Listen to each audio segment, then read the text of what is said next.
Merci d'abord pour votre accueil. Merci aussi pour cette invitation à Nantes qui me permet de tester quelques idées qui sont les miennes depuis quelques temps et qui me permettra aussi évidemment de m'inspirer des vôtres.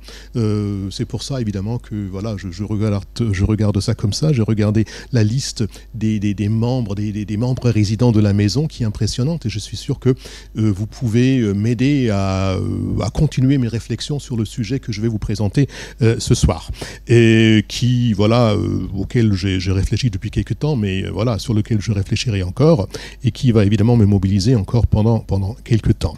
Alors, pour commencer peut-être avant d'entrer dans le vif du sujet, je voudrais apporter deux précisions à l'intitulé que j'avais choisi. Alors voilà, on l'avait négocié ou choisi il y a presque un an, ça fait ça fait beaucoup de mois.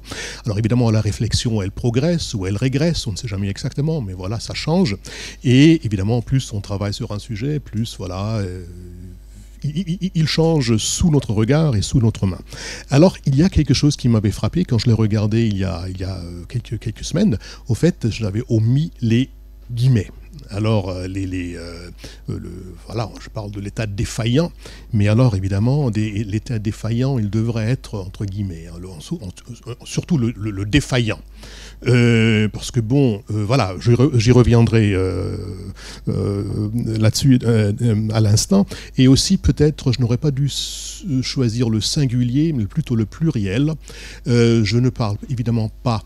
je ne pense pas que les États dits défaillants, plutôt dits défaillants, donc voilà, pour mettre les guillemets, que tous les États défaillants sont les mêmes, que tous les États dits défaillants sont les mêmes. Il y a certainement, voilà, si l'on regarde évidemment aussi la polysémie des concepts ou des notions en sciences humaines et sociales, on sait très bien que cette notion, voilà, il y a beaucoup de concepts qui y sont rattachés et qu'il y a, encore une fois, il n'y a pas l'unanimité.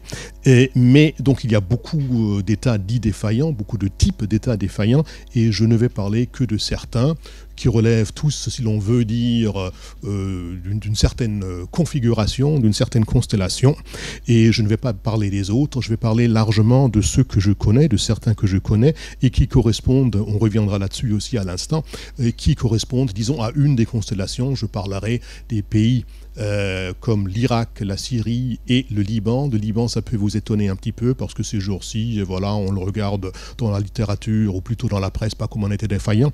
N'empêche qu'il a quand même beaucoup de traits communs avec les autres, avec l'Irak et la Syrie, surtout si l'on remonte un petit peu dans l'histoire et on regarde la période de la guerre civile, de la soi-disant guerre civile d'il y a quelque temps, de 75 à 89. Je vous donne là les dates officielles hein, du début et de la fin.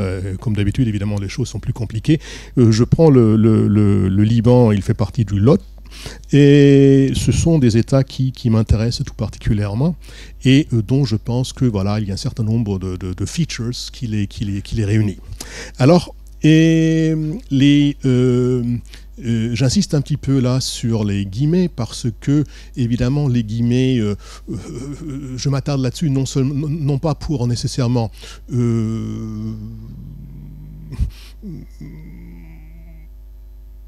pas pour prolonger une introduction ou des prolégoménas à l'instar d'Ibn Khaldoun qui n'a écrit que des prolégoménas ou de Lawrence Stern qui a fait la même chose en anglais. Et non, mais c'est aussi parce que les guillemets, vous insistez sur les guillemets, ça me permet d'insister sur une question évidemment conceptuelle et c'est justement celle de l'état défaillant qui est évidemment une notion, disons, du sens commun ou de langage commun beaucoup plus aujourd'hui à mon avis que des sciences sociales. Alors c'est une notion un peu polémique, un peu politique, mais souvent il est quand même utile de commencer le débat à partir d'une notion, disons, du sens commun, du langage commun, parce que voilà, tout le monde le comprend, tout le monde croit le comprendre, et après, voilà, remonter à des concepts un peu plus élaborés, au risque évidemment, à partir de là, de jargonner. Mais les États défaillants, évidemment, ont donné donné lieu ou naissance à une littérature absolument énorme, et une bonne partie de cette littérature, elle est assez... ben voilà, moi je l'appellerais peut-être polémique ou politique, elle n'est pas nécessairement très académique ou très scientifique, et une bonne partie de cette littérature, j'emprunte ça à une synthèse que j'avais lue récemment, et c'est en effet souvent un débat d'utilité, enfin on dirait d'utilité publique ou de soi-disant d'utilité publique. On regarde un certain nombre d'États ou d'entités politiques sous l'angle des dangers qui pourraient émaner de ces entités pour, entre guillemets, nous. Alors nous, évidemment, ça serait l'Europe, ça serait les États-Unis, l'Amérique du Nord, ça serait le Nord, voilà, et qu'on a donc désigné comme dangereux les événements qui se passent ailleurs, et on regarde ça un petit peu sous cet angle-là. Ça, c'est évidemment pas nécessairement une position très universitaire, très académique. Et les États, les critiques, et évidemment, il y a une littérature critique aussi très variée que certains d'entre vous certainement connaissent. La notion même d'État défaillant a évidemment été critiquée. Et pour faire très vite, les critiques qui m'intéressent moi particulièrement ici, les critiques qui ont été énoncées par rapport d'abord à la notion et aussi aux concepts qui ont été rattachés, ces critiques, enfin celles qui m'intéressent le plus ici, se focalisent sur deux points. D'abord, évidemment, qu'est-ce que c'est un État? C'est-à-dire, on ne peut pas parler d'État défaillant si l'on n'a pas une définition de l'État. Et encore une fois, évidemment, une définition de l'État, il y en a plusieurs, hein, il n'y a pas une seule. Et deuxièmement, la question est, quel est le critère de la défaillance? C'est-à-dire, voilà. Donc, déjà, l'État, on n'est pas tout à fait d'accord sur la notion de l'État, et sur la défaillance, encore moins. Juste pour illustrer, sans maintenant égrener les différentes définitions de l'État auxquelles on peut penser ou auxquelles on a déjà pensé, c'est évidemment, on peut adopter une position, disons, weberienne, on peut grosso modo regarder l'État comme l'instance, l'organisation qui exerce ce célèbre monopole des forces ou plutôt des moyens de coercition physique sur un territoire et sur une population donnée. On peut le regarder comme ça. C'est d'une définition, on pourrait même dire minimaliste à la rigueur. Bon, j'ai oublié l'élément de la légitimité qui me pose un petit peu problème, mais ça c'est autre chose. Mais ça c'est une définition à la rigueur minimaliste. Après, évidemment, on peut aussi dire qu'un État c'est beaucoup plus que ça. C'est sur la base de ce monopole des forces de coercition ou des forces physiques des forces de coercition physique. C'est tout un ensemble institutionnel qui est aussi capable de mettre en œuvre des politiques publiques et ainsi de suite. Là, évidemment, ça devient beaucoup plus compliqué. Évidemment, il y a encore d'autres définitions. N'empêche que si l'on veut définir, si l'on veut savoir si un État est défaillant et on a une définition entre guillemets minimaliste qui uniquement repose sur le monopole des forces de coercition ou des moyens de coercition, évidemment la défaillance se mesure autrement que dans un cas où on dit que l'État il a aussi d'autres fonctions qui sont justement celles de la mise en œuvre des politiques publiques par exemple. Là évidemment le champ ou la possibilité de là où des défaillances sont beaucoup plus grandes parce que, évidemment, on attend beaucoup plus de cet État. Donc, il faudra se mettre d'accord sur ce que c'est l'État, sur ce qu'est la défaillance ou les failles de cet État. Et évidemment, une bonne partie de la littérature ne le fait pas vraiment. Si l'on regarde, encore une fois, sans entrer dans les détails ici, si l'on regarde ce qu'on appelle enfin, le Failed States Index, qui est devenu le Fragile States Index, l'index des États fragiles, on regarde les critères, on voit beaucoup de recoupements entre des critères, on voit des critères très vagues, on voit des critères qui apparaissent sous différentes rubriques et ainsi de suite. Donc, au fait, c'est assez mal défini à mon égard. Donc, voilà, je souscris entièrement à ce deux types de critiques. De dire d'abord, voilà, il faut définir l'État et deuxièmement, il faut définir la défaillance. Et alors, ce qui me paraît beaucoup plus intéressant, c'est de regarder les choses comme l'a déjà fait. Je ne suis pas le premier à le faire, loin de cela, parce qu'il y a une littérature critique, évidemment, qui a été, qui est riche. Encore une fois, sans entrer dans toutes les arcanes de cette littérature critique, mais il y a là deux options, deux possibilités de regarder les soi-disant États défaillants sous un autre angle. Il y a, par exemple, la proposition de Charles Cole qui parle non pas d'un État défaillant, mais qui parle d'États qui ont certaines lacunes. Alors la lacune, il appelle ça gaps. Alors lacune, ça fait déjà un petit péjoratif. Alors gap, c'est un peu moins péjoratif peut-être. Mais en tout cas, il parle d'États qui, ne remplissent peut-être pas ou ne remplissent pas les fonctions qui seraient les leurs. Et il regarde ça sous 3 niveaux: la légitimité, la sécurité et la mise en œuvre de politiques, surtout de politiques économiques et sociales, ou plutôt des politiques qui sont au service de ses citoyens. Et là, il peut y avoir des lacunes ou des gaps, c'est-à-dire que c'est l'État, ou bien il n'assure pas la sécurité de ses citoyens, ou il ne peut pas, ou bien c'est l'État ou un autre État, il n'a pas suffisamment de légitimité, mais déjà c'est plus précis que dans le cas de l'État défaillant, c'est-à-dire on peut constater des lacunes ou des gaps ou à la rigueur des défaillances à des niveaux, sur des axes différents, c'est plus précis, c'est moins polémique parce que défaillance c'est quand même un petit peu péjoratif, et aussi c'est évidemment une définition beaucoup plus, disons, opérationnelle. On sait où on va, on peut mesurer à la rigueur, on peut déterminer des critères, et c'est certainement un avancement. Ma propre priorité, mon propre choix serait plutôt d'aller un peu plus loin et de regarder ces États comme sous l'angle de ce qu'on appelle dans la littérature limited statehood. Alors j'ai beaucoup de mal à traduire limited statehood au statehood en français, mais peut-être la traductrice peut m'aider.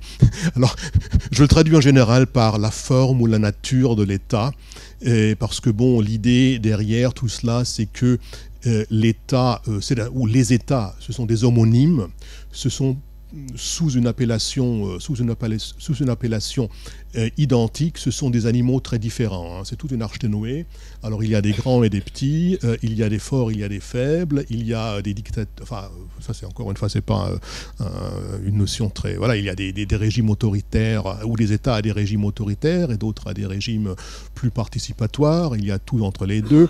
Il y a toute une sorte d'État, de type d'État ou de variation d'État, on peut l'appeler ça, comme on a parlé des variations de capitalisme. Donc il y a des variations d'État, et tout ce qui les relie d'une certaine manière, c'est d'être peut-être, c'est sous ces conditions-là, c'est toujours l'idée que ce sont des entités politiques qui sont reconnues en droit international, internationalement reconnu, mais en dehors de ça, il varie à beaucoup d'égards.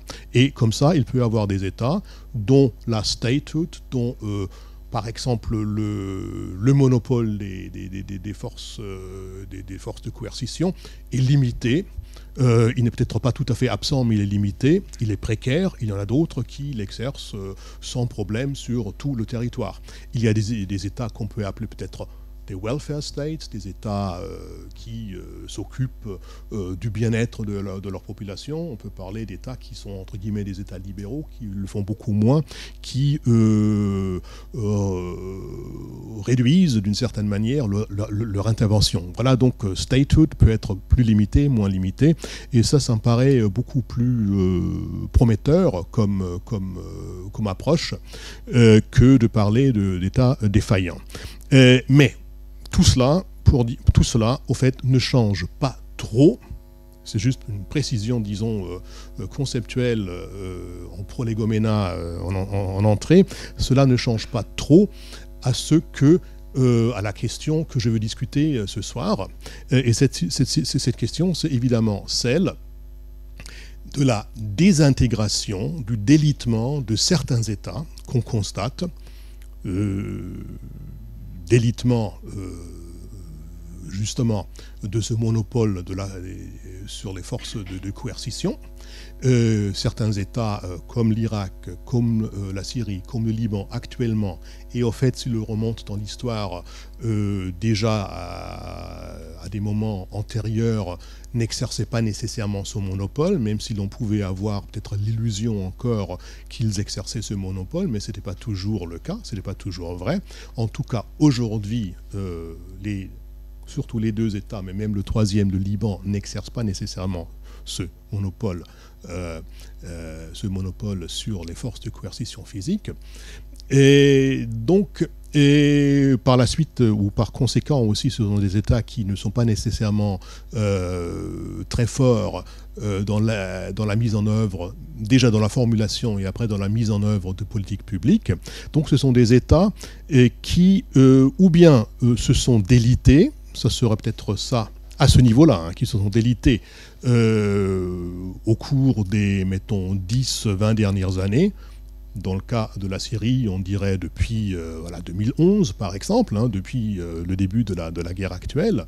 Dans le cas de l'Irak, on pourrait remonter à 2003 ou aux suites de l'intervention américaine de 2003, mais on peut évidemment remonter déjà à la guerre du Koweït en 1991, et qui a déjà fortement ébranlé l'État irakien.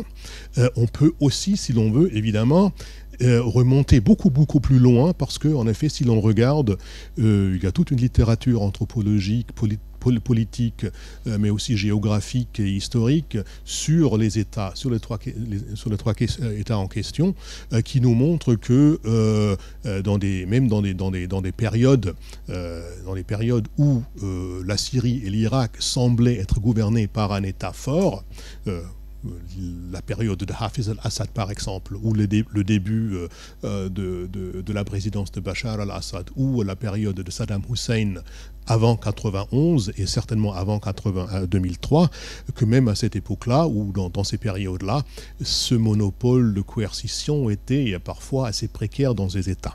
Voilà, donc ce qui nous intéresse, donc, ce sont des États où on constate ou bien un délitement ou une désintégration de ces États, et où ce monopole des forces de coercition n'existe plus, et ça se manifeste par l'émergence de groupes armés concurrents à l'État. Alors on a des groupes armés évidemment sous plusieurs formes et dans ces États, et des groupes armés qui ne sont pas seulement des groupes armés qui dominent une partie du territoire, une partie de la population, mais qui souvent aussi ou bien mettent en œuvre des politiques autres que des politiques entre guillemets de sécurité, qui s'occupent de la distribution des vivres, qui s'occupent de faire marcher des écoles, des centres de santé, qui perçoivent une sorte d'impôt et ainsi de suite. Donc au fait, qui ou bien ont des politiques mènent ou mettent en œuvre des politiques sur leur territoire, parfois même la conscription, même si évidemment ce n'est pas une conscription officielle, et qui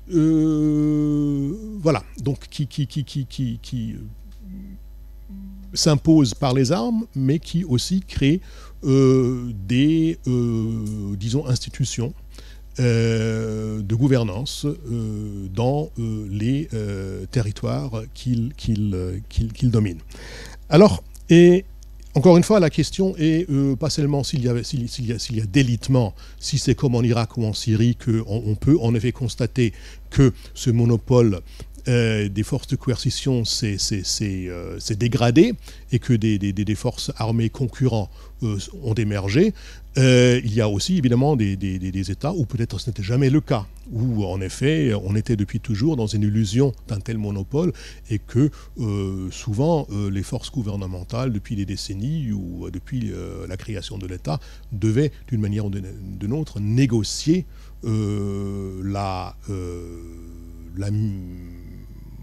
avec d'autres forces plus ou moins armées. Voilà.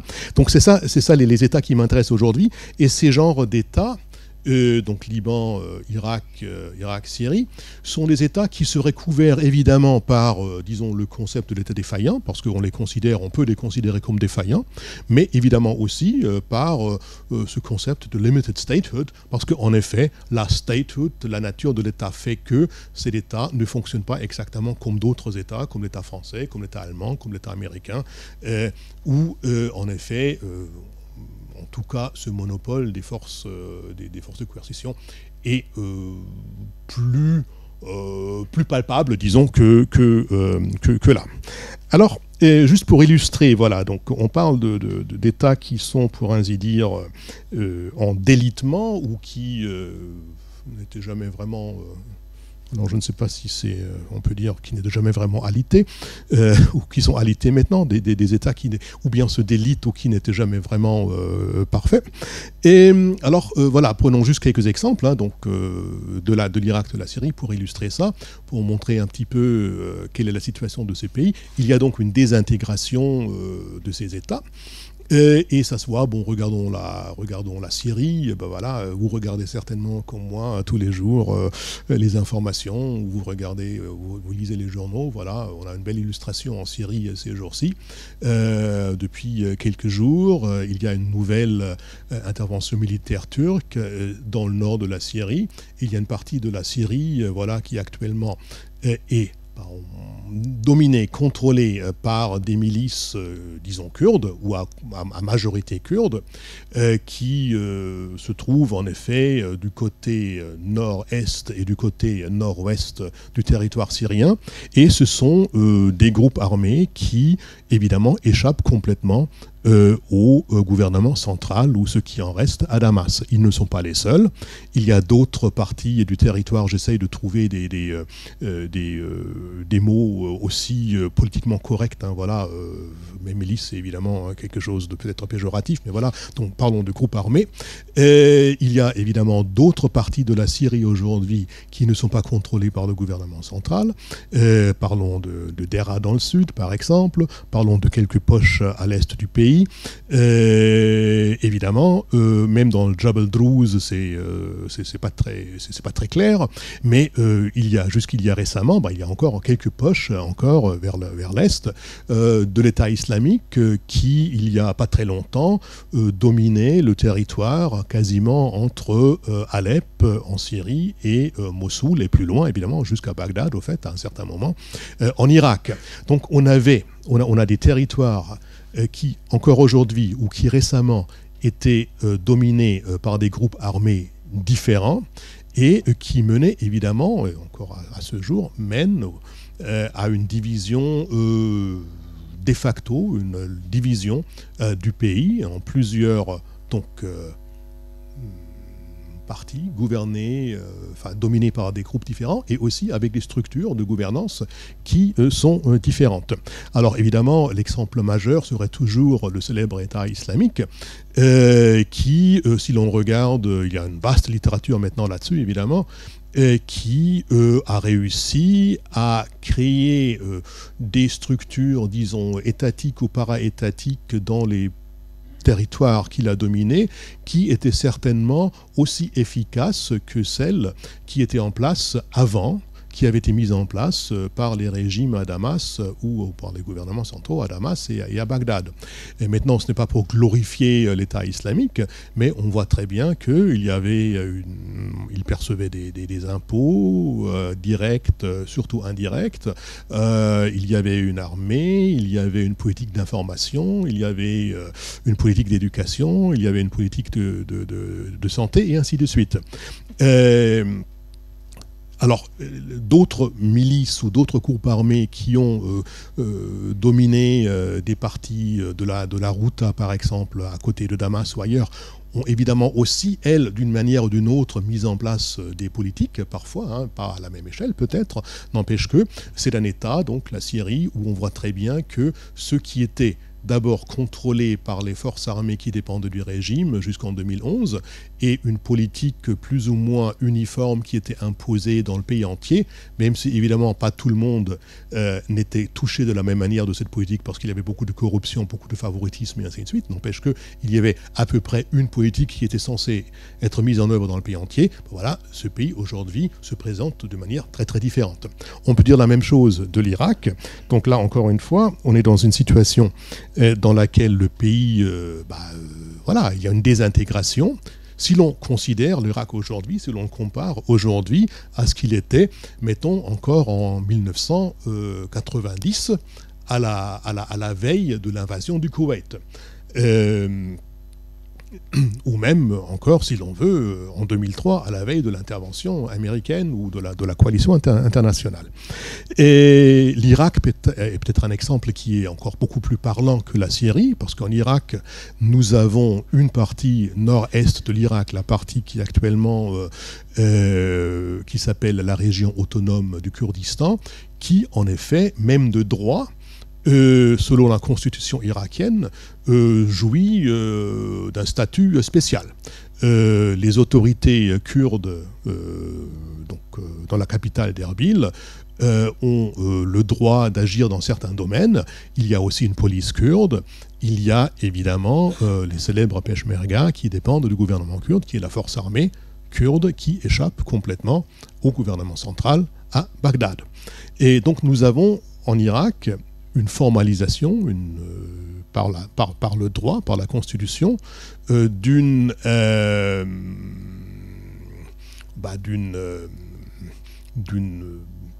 oui, je dirais toujours désintégration du pays, et qui n'était pas comme ça avant. Alors évidemment, l'idée n'est pas du tout, par le terme désintégration, de dire que c'est mauvais. Encore une fois, j'essaie d'utiliser ce terme de manière assez neutre. Nous avons évidemment d'autres parties de l'Irak qui, à des moments différents, depuis 1991 ou 2003, ont échappé au gouvernement central. C'est vrai à des moments pour certaines parties du sud, c'est vrai pour certaines parties du centre, pour des raisons diverses, hein, où il y avait une prolifération d'armes, où il y avait une prolifération de petits groupes armés, parfois de grands groupes armés, et ainsi de suite, et où les politiques du centre n'étaient pas nécessairement mises en œuvre de la manière comme ça avait été fait encore à l'époque, disons, glorieuse de Saddam Hussein.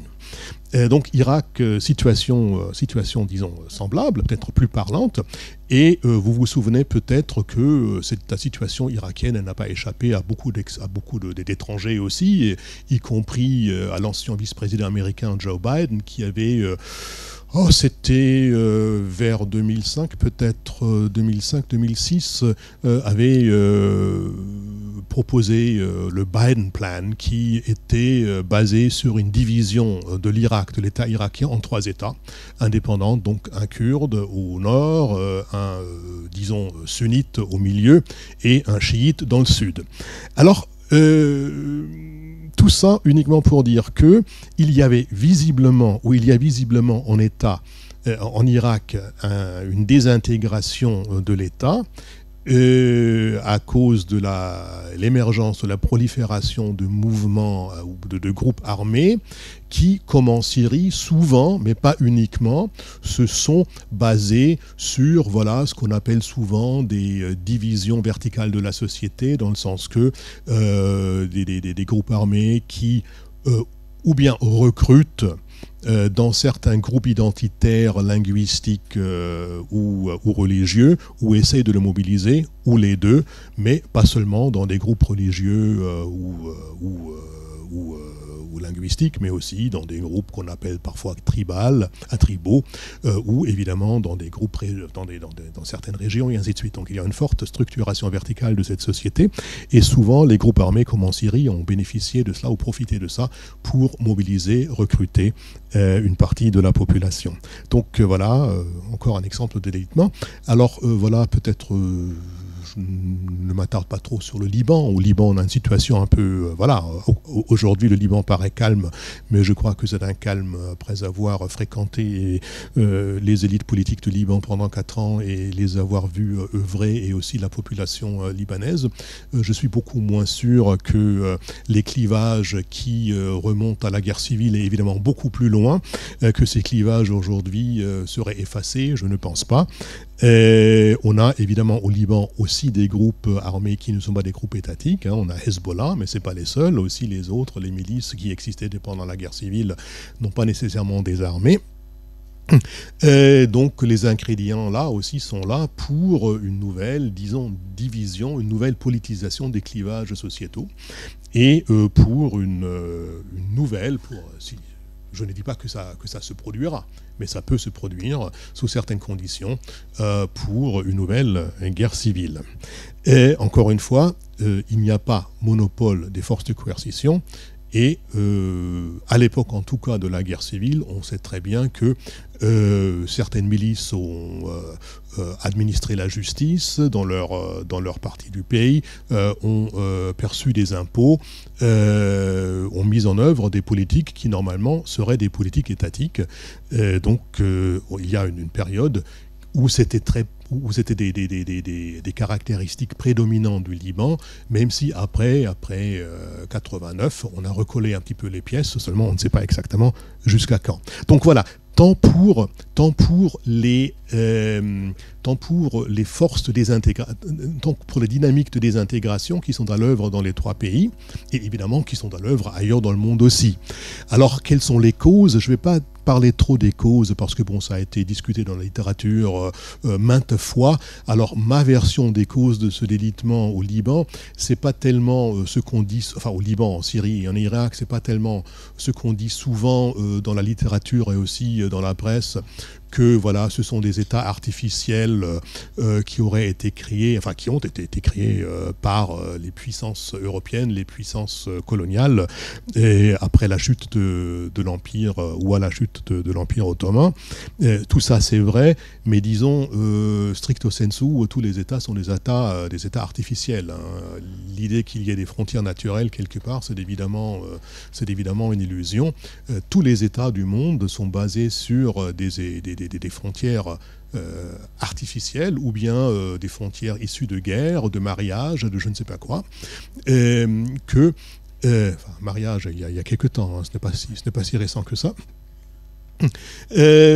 Mais la différence est plutôt que dans certains États, ceux qui sont devenus des États-nations en Europe, on a réussi à naturaliser ou à nationaliser ces frontières étatiques, c'est-à-dire il y avait des nation building strategies, des stratégies de nation building qui ont fait que, grosso modo, ou plus ou moins, les frontières juridiques de l'entité politique ou de l'État ont coïncidé de plus en plus avec ce qu'on peut appeler, avec Benedict Anderson, une communauté imaginaire, ou, si vous voulez, une nation, donc une communauté, disons, de loyauté et de solidarité politique qui prédomine sur toutes les autres loyautés ou solidarités que les citoyens peuvent avoir par rapport à d'autres citoyens ou par rapport à l'extérieur.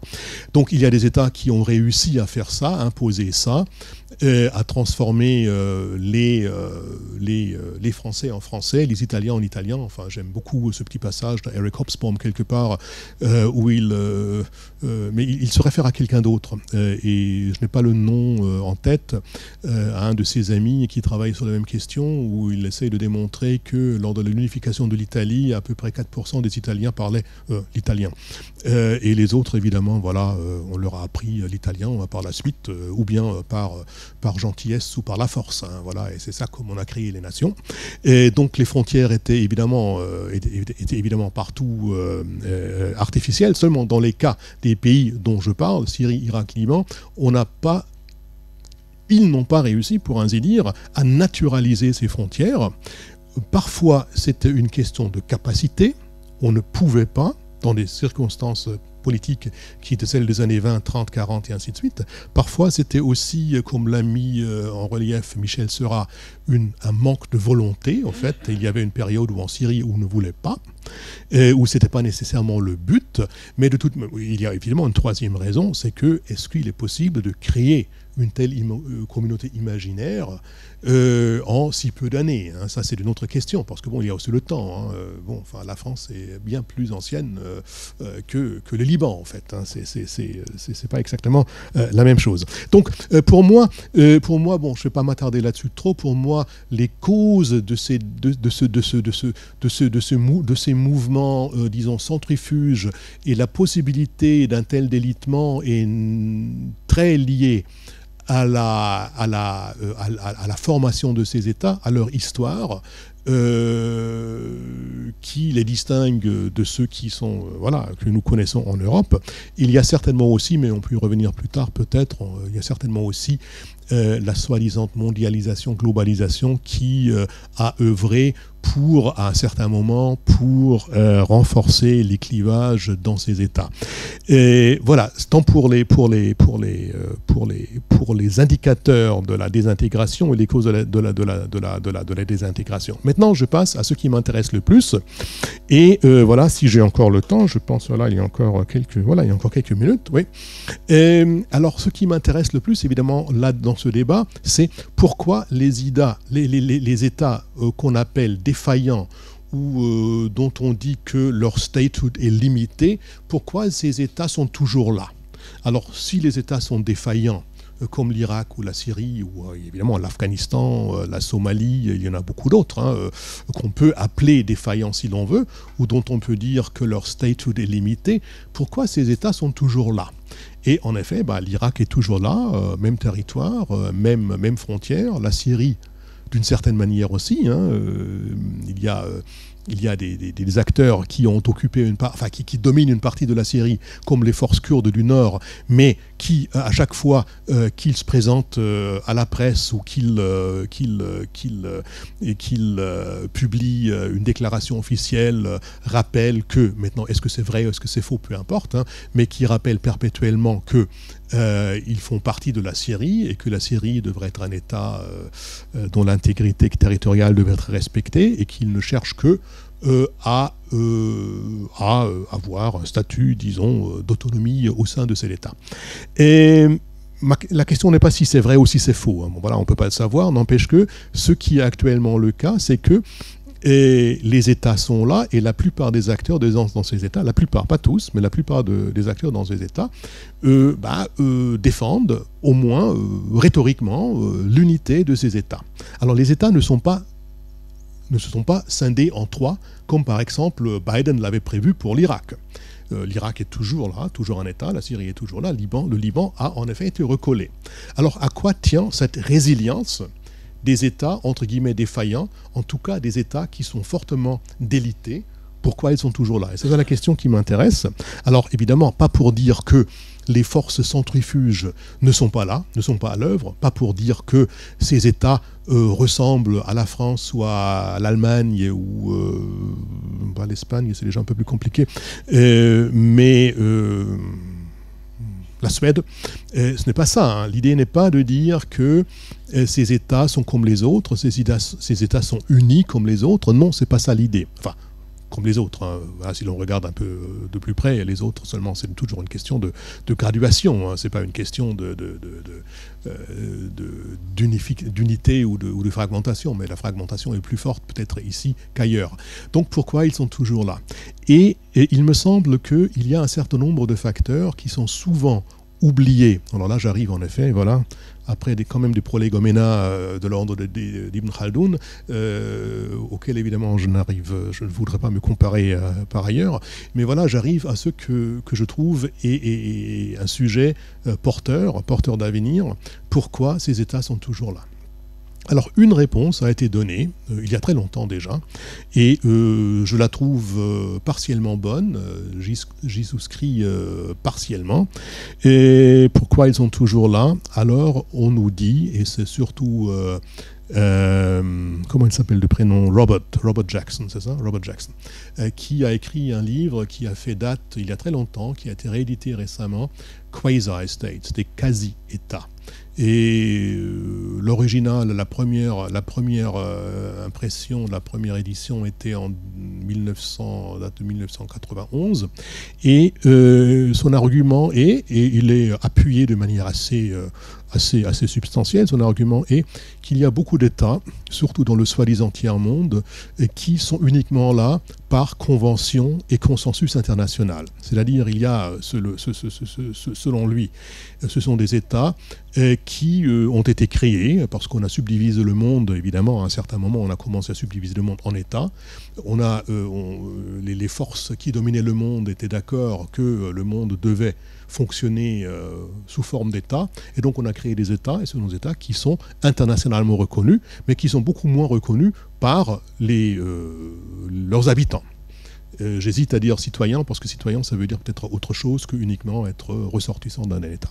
Donc ce sont des États qui sont là, largement parce qu'ils sont reconnus internationalement, et parce que cette reconnaissance juridique internationale, elle a évidemment des répercussions. Elle a des répercussions dans le sens que à chaque fois qu'on reconnaît un État comme entité qui après a un siège aux Nations Unies, qui a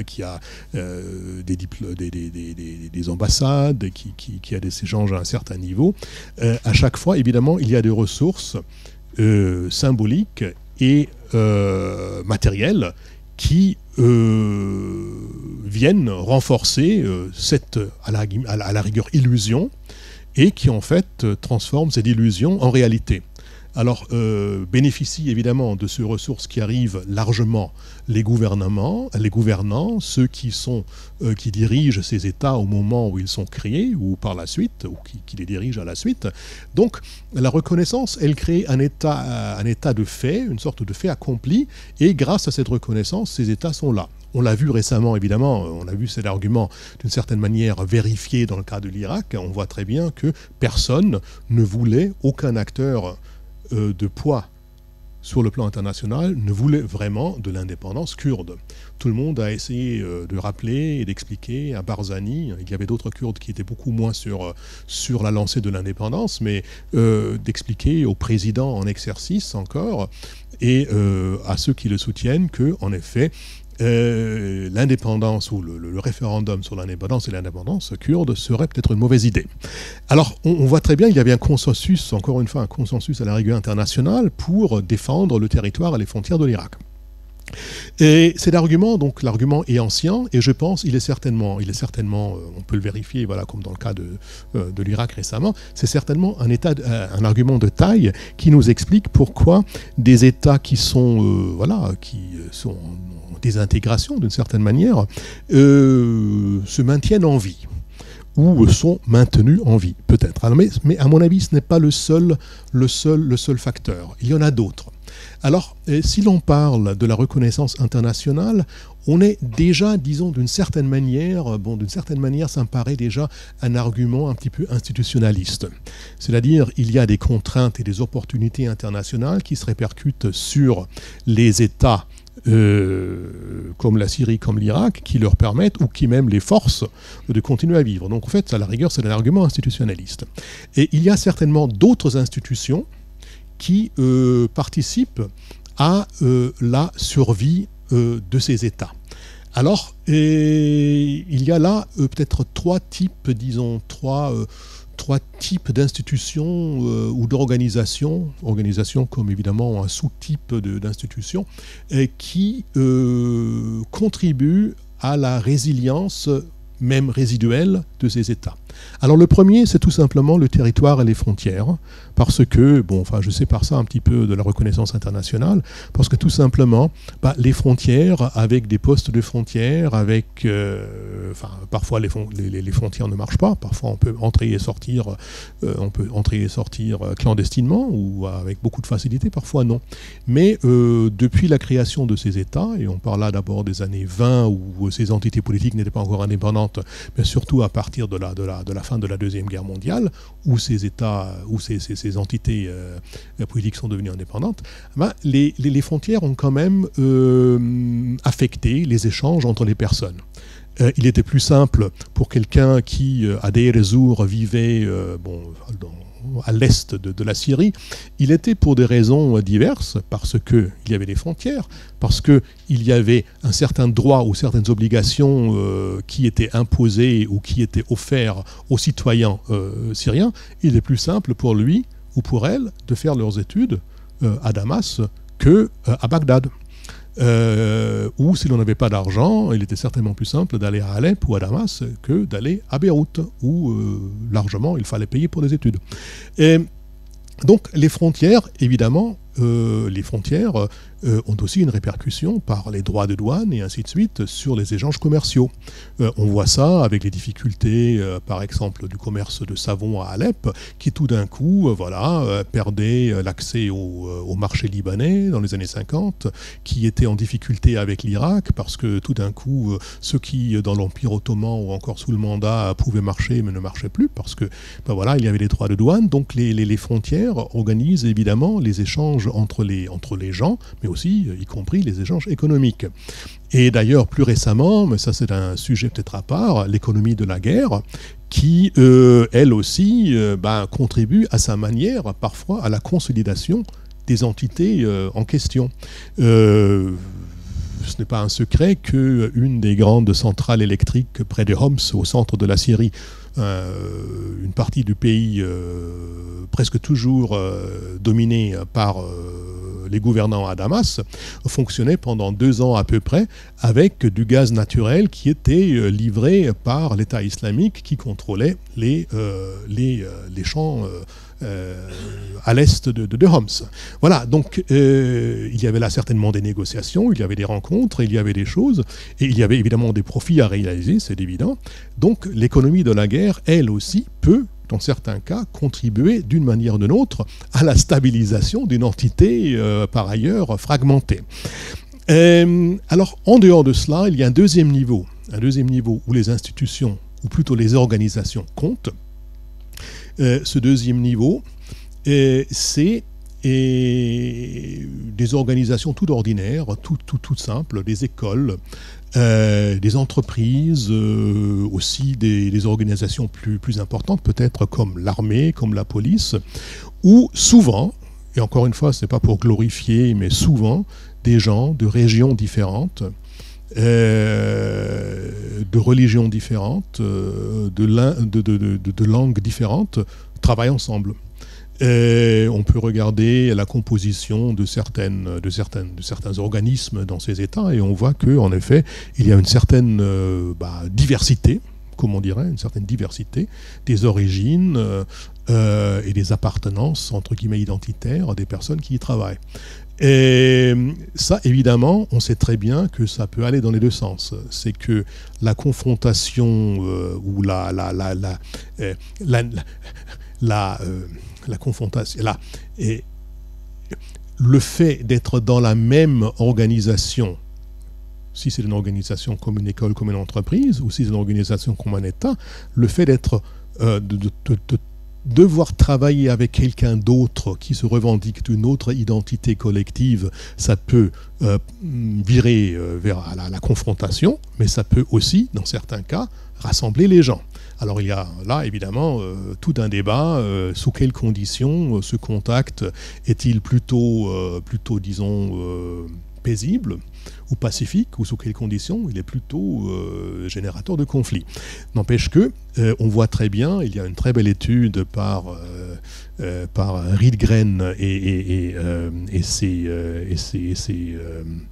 un sociologue suédois et ses collaborateurs, des gens qui ont fréquenté longuement plusieurs villes, surtout Erbil et Kirkouk au nord de l'Irak, pendant plusieurs années, sont revenus, qui ont essayé de démontrer, à mon avis c'est relativement convaincant, que là où les personnes se revendiquant de langues ou de religions différentes, là où ils vivent ensemble en tant qu'individus et où ils travaillent dans des organisations, il y a plutôt une entente entre ces personnes. Là où ils se croisent ou se rencontrent en termes de groupe ou sous-groupe, c'est plutôt le conflit. Maintenant, bon voilà, c'est une étude sur 2 villes. Évidemment, bon, ça renvoie à d'autres débats, mais voilà, je l'indique uniquement parce que voilà, on a fait ce genre de travail en Irak.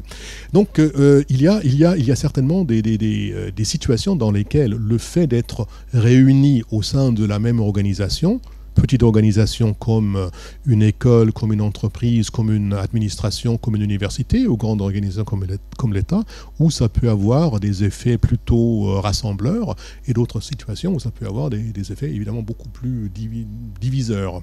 Mais n'empêche que, voilà, dans certains cas, il y a ces effets rassembleurs qui évidemment consolident d'une manière ou d'une autre les États qui existent.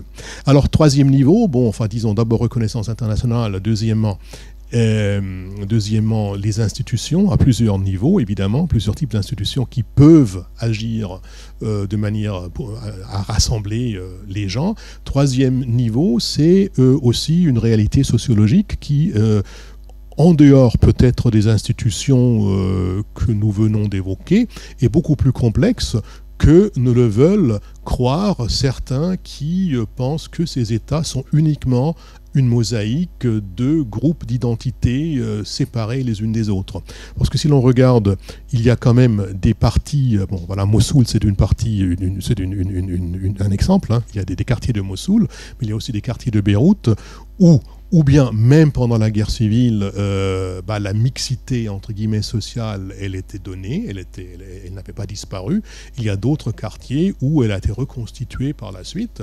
Il y a des situations dans lesquelles aussi en Syrie évidemment où cette, disons, mixité sociale, elle existe et elle a existé pendant très longtemps. Et il y a aussi évidemment, bon, au Liban c'est un grand débat, ce qu'on appelle les mariages mixtes. Des gens de religions différentes qui, malgré tous les obstacles qui existent sous le droit libanais, réussissent à se marier à travers des frontières religieuses. Et maintenant, évidemment, ce n'est pas nécessairement une grande partie de la population, n'empêche que nous avons par la proximité géographique, parfois par l'ascendance ou la descendance familiale, nous avons des situations, disons, sociologiques qui sont beaucoup plus complexes qu'une division de ce pays en chrétiens et musulmans, en kurdes, sunnites et chiites, et ainsi de suite. Et ce sont des gens qui, évidemment, d'une manière ou d'une autre, font le pont,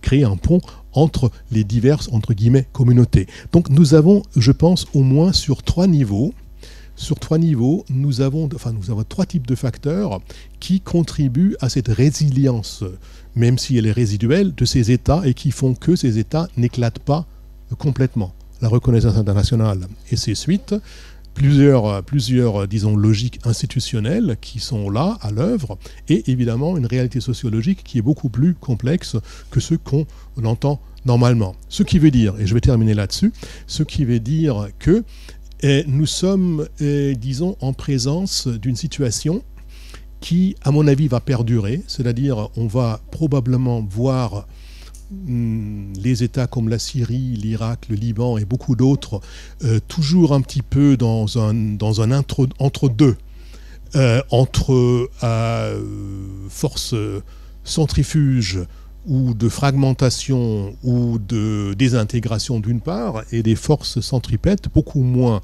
fortes probablement, mais néanmoins réelles, qui font que ça ne se casse pas complètement. Ce qui veut dire donc que ces États vont évoluer dans un entre-deux. Ce n'est ni la disparition, la dislocation complète de ces États, ce n'est ni leur reconstruction, qu'ils ressemblent un jour ou qu'ils vont rapidement rassembler, on ne sait jamais exactement ce qui se passe à l'avenir, mais qu'ils vont rassembler à un État comme la France. Même encore une fois, il faut prendre en compte toutes les dynamiques qui fragmentent ici aussi, ou qu'ils vont même ressembler peut-être très rapidement à ce que ils étaient à l'époque de Saddam Hussein ou à l'époque de Hafez al-Assad. Donc on va probablement rester dans un entre-deux, ce qui a évidemment des conséquences assez importantes pour notre regard sur ces États ou sur ces pays, mais aussi évidemment pour la politique étrangère, à qui on parle.